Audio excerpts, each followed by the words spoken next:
Siemanko, dzisiaj będzie kilka słów o szyciu, czyli jak wykonać szef, gdzie będziemy mieli dwie różne nici na górze i na dole. Zapraszam więc do oglądania.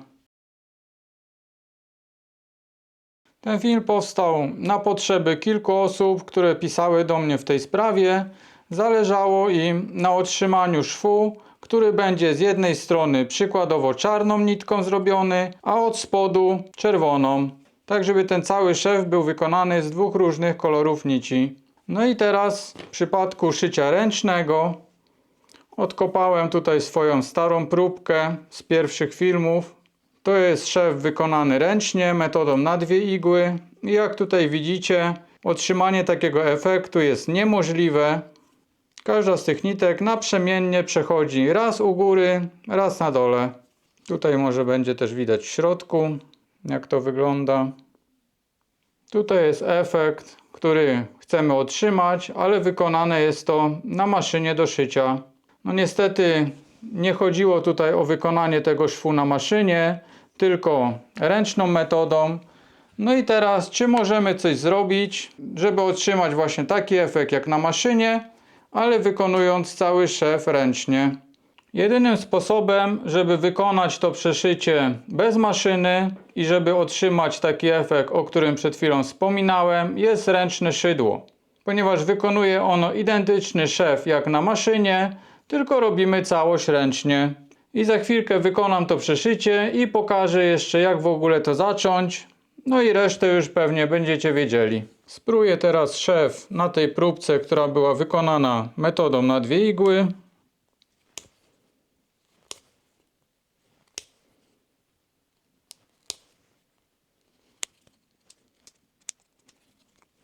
Biorę dwie kontrastowe nitki, utnę po kawałku.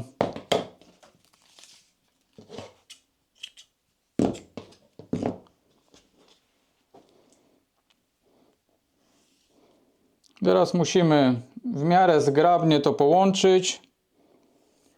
Najlepiej bym tutaj polecał wykonanie węzła zderzakowego. Jeśli ktoś wędkuje, to na pewno kojarzy bardzo dobrze, jak się go robi.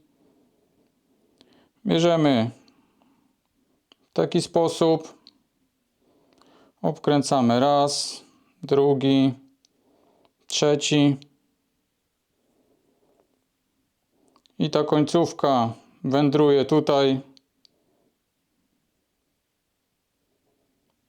gdzie te nitki się skrzyżowały. I tą drugą nitkę nawijamy odwrotnie.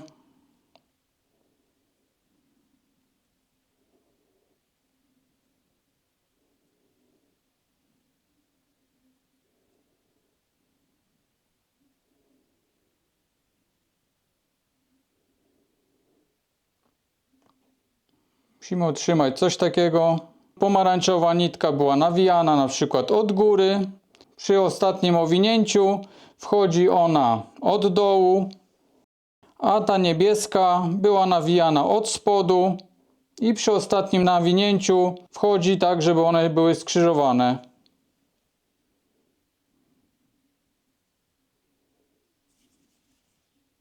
Otrzymujemy coś takiego. Można spróbować wykonać to na mniej owinięć. Zależy, jaką grubą skórę będziemy przeszywać, tak żeby właśnie ten węzeł nam się schował w skórze. Przebijam się najpierw szydłem.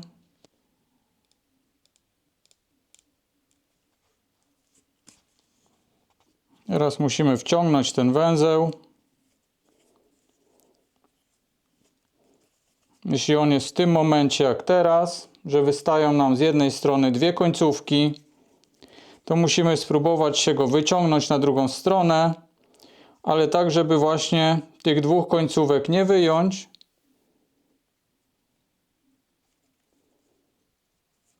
Tylko jedną z nich. I wracamy z powrotem tym węzłem do skóry. Mamy coś takiego. Możemy te końcówki sobie ładnie dociąć i przypalić w tych miejscach. Oczywiście możemy wykonać tutaj rygla, czyli ta pętelka będzie schowana gdzieś w tym otworze albo w tym. Przeszywamy w tą stronę i wracamy.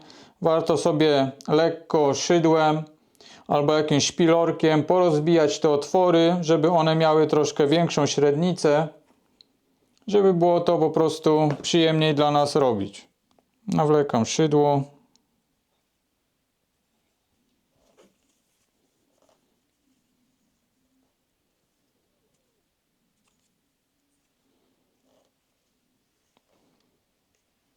Pojawia się pętelka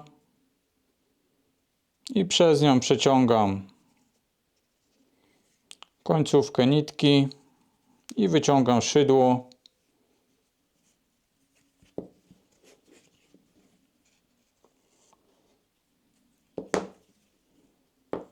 Zaciągam ten szef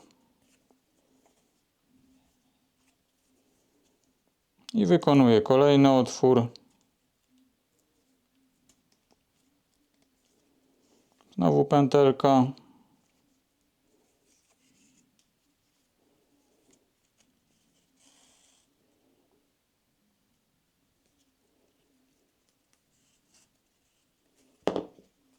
I musimy zwracać uwagę, żeby wciągać właśnie te kontrastowe supełki. Tak jak tutaj wychodzi, albo z tej strony.